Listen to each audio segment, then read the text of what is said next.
Sinepju graudiņš, vārds katrai dienai. Pie kā pieslietas tavas kāpnes.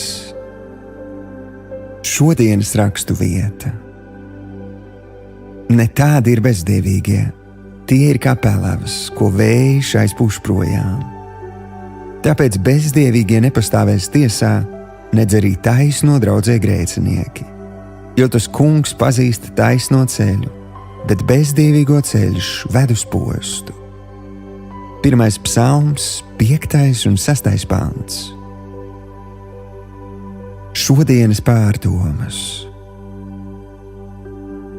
Daudzi kāpj pa karjeras kāpnēm, pakāpdamies uz jebko un jebkuru, kas ir ceļā.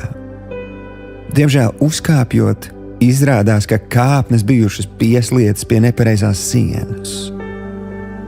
Viņu mērķi izskatījās cildeni no tālienes, taču sasniedzot, izrādās, ka tie ir tālu no cildeniem.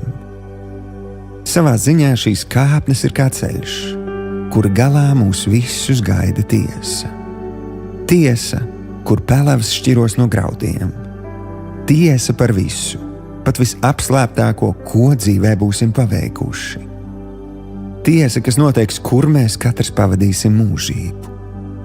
Tāpēc apņemies būt svētīgs cilvēks, kas nesako bezdievīgo padomam, nestaigā grēcinieku ceļus un nesēdi nicinātāja pulkā.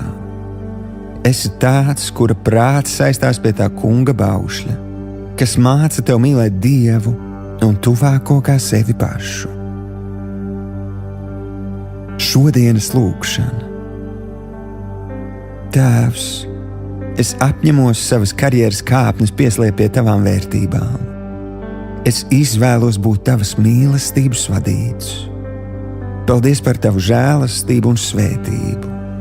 Patiesi, es esmu līdzīgs kokam, kas stādīts pie ūdens upēm, kas savus augļus nes pareizā laikā un kam lapas nesavīst. Viss, ko es daru, man labi izdodas.